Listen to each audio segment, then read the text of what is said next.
efek. Ini boleh diminum. Minum. Tenangin dulu. Tenang. Pertanyaan dari tadi Pak dia begini Pak. Dari tadi saya juga Pak Ahok mau ketemu. Ini Syahrini itu masyarakat awam mewakili masyarakat Jakarta ya, Mbak Nana. Ya, artis nggak mungkin PBB, gue datang, gue tahu ini bukan datang. Tapi bukan. Efek yang ke masyarakat kecil kan seperti ada yang miskin makin miskin, yang miskin semakin tersingkir nih Pak Ahok di Jakarta. Kenapa dong Pak Ahok begitu? Makanya itu teorinya itu salah.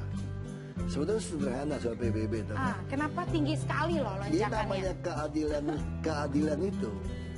Itu keadilan itu bagaimana kalau dia kasih 3 kursi, 1 lebih tinggi, gimana yang kursi tinggi kita lepasin, kasih yang pendek tambah 2. Bagaimana nasib rakyat kecil Pak? Rakyat kecil tidak butuh subsidi pajak. Rakyat kecil itu butuh subsidi kesehatan, subsidi pendidikan, subsidi tempat usaha, dan subsidi transportasi. Ini jauh lebih penting daripada subsidi untuk PBB. Kalau kita tidak naikkan keadilan sosial, berarti orang kaya akan lalu enak dong. Nah gimana pisahkan orang kaya miskin? Bisa. Sudah menjawab. Supaya fair, Raditya Dika, ada nggak keluhan yang mau dijawab langsung oleh gubernur yang ada di samping Anda? Kalau aku sih paling jelas satu sih, aku pengen punya transportasi publik, terutama bis kota ya, yang kita naiknya aman, kita naiknya tenang, tepat jadwal, dan hal itu diperuntukkan dengan rute-rute yang jelas. Kalau buat aku pengennya itu aja. Setuju. Kalau itu kali ini aku setuju sama Iya, kamu. makasih. Kita pikir 2016 bisa. Pak Ahok, Soalnya- kalau kita jalan di luar negeri enak deh Pak Ahok, aman. Di sini jalan Makanya keluar takut. negeri melulu kan. Abis di Jakarta, Terus, Pak, Pak Ahok tidak mengamankan saya. Jalan coba aku takut malam-malam. Terus ada tetangga aku Gimana Pak. nggak takut bawa mobil mewah, jam tangan Bukan. mewah, ya takut dong. Terus takut kan? Takut dong. Siapa nggak takut dong? Saya takut dong.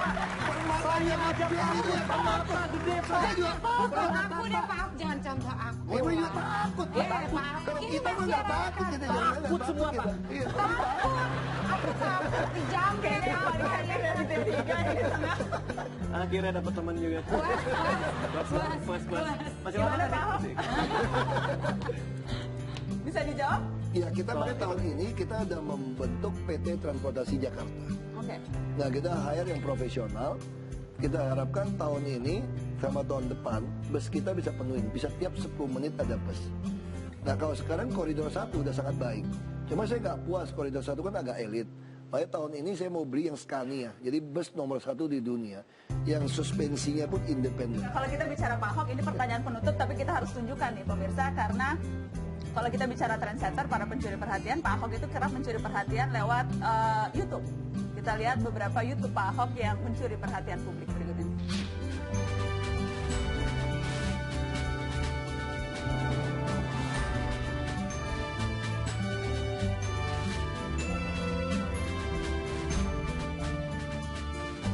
Kalau Bapak jujur sama saya, dia udah beda kalau kamu sama.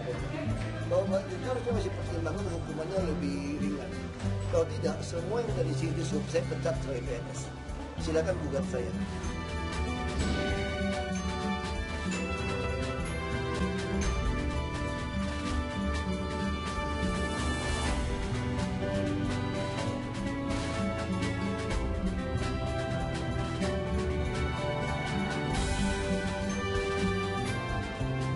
Masuk yang sangat transparan, listrik segala macam. Saya kadang gaji 2 operasional semua mesti beresin Pak. Jadi Pak Iwan juga nggak bisa lagi Pak.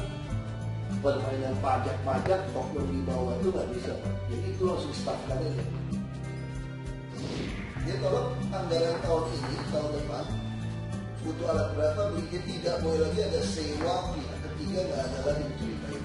Jadi kalau nggak puas, saya udah minta kepala dinas PU sama Ayu, mohon maaf nih, saya memang agak kasar lagi. Saya akan stafkan bapak-bapak itu. Itu beberapa yang secara reguler rapat-rapat anggaran memang Anda buka ke publik lewat YouTube. Ada yang marah-marah, kita nggak tunjukin yang marah-marah karena udah sering dilihat, tapi itu beberapa hal rapat-rapat yang selalu Anda buka, dan itu kemudian juga banyak diikuti. Minimal ada beberapa pejabat di daerah yang mulai melakukan hal yang sama, membuka transparansi kegiatan rapat-rapat yang selama ini tertutup oleh publik. Anda merasa memang itu sesuatu hal yang wajar untuk diikuti dan memang bagus? saya kira kan kita kan terima gaji dari rakyat kan. Rakyat ingin tahu dong proses kita seperti apa. Terus yang kedua, ini kan banyak pemain politik. Kalau kita nggak dibuat secara penuh, dia keluar di online bisa kasih berita yang beda.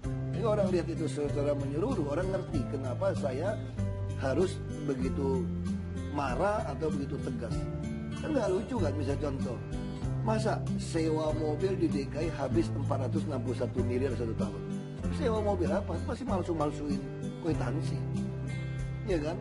Kayak buang sampah, buat timbang bayar 4 miliar. Kenapa nggak beli timbangan sendiri? Kan gendeng-gendeng aja kan?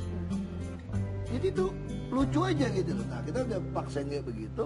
Terus honorarium di luar kegiatan, di luar gaji, kegiatan 2,3 triliun. Mana ada sih honorarium begitu gede? Nah ini semua saya potong. Untuk pengawasan teknis 1,3% juga saya potong. Nah tentu mereka nggak senang. Saya naikin gajinya. Mau berapa? 75, kepala dinas, nggak apa-apa. Kalau yang nyolong mah nggak mau, dia sekali nyolong 3 miliar apa artinya 75 juta. Nah makanya ini kita paksa.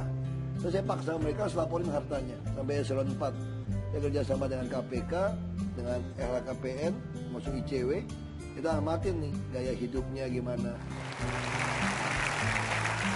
Mereka yang mencuri perhatian di dunia hiburan, di dunia kreatif, dan di dunia politik, pejabat publik, mereka-mereka yang mencuri perhatian.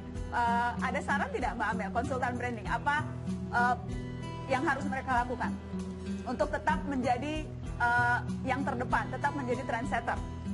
Mungkin untuk berikutnya, untuk selanjutnya itu perlu dilakukan evaluasi. Nah, evaluasi itu yang jarang dilakukan, artinya evaluasi personal brand. Karena personal brand itu adalah komposisi dari positif dan negatif. Pada saat kita itu adalah satu paket, jadi kita tuh selalu satu paket, ada positif, ada negatifnya. Bagaimana kita meminimalkan negatif dan memaksimalkan positif. Tapi tanpa adanya brand audit yang dilakukan secara thorough, secara seksama. Mbak Amel, untuk Syahrini sebaiknya ngapain? Kalau Syahrini menurut saya dia perlu lagi melakukan evaluasi karena tidak semua tetap boleh Instagram posting foto-foto tetap saya jalan kira terus. itu tetap, tapi Jalan tidak terus. semuanya itu bagus. Jadi evaluasinya apa? Jadi ke depan itu tidak trial and error lagi. Saya kira demikian juga dengan Raditya Dika. Saya kira evaluasi bukan hanya what's the next thing, tapi yang kemarin apa yang kurang. Itu yang saya kira pada umumnya personal branding nggak sama dengan. Buat Pak Ahok? Kalau untuk Pak Ahok, mohon maaf Pak Ahok, karena saya juga melihat banyak sekali komentar-komentar yang kurang menyenangkan. Jadi saya kira itu yang barangkali untuk feedback. Saya kira untuk menjadi cemerlang Pak, meminimalkan Jadi maksudnya komentar-komentar jangan negatif. keseringan marah-marah, maksudnya gitu. Satu itu, kedua juga ada hal-hal yang sifatnya Wah, sampai buku catatan panjang tuh kayaknya. mungkin satu hal adalah ini Pak Ahok, caranya. Jadi banyak orang mengatakan Bapak mungkin maksudnya baik, tapi cara berkomunikasinya mungkin harus sedikit diperbaiki, itu Masih sekolah aja. dulu. Masih sekolah dulu. Tapi udah sekolah kok. Udah sekolah. Sampai gurunya nggak berani ngaku gue murid dia.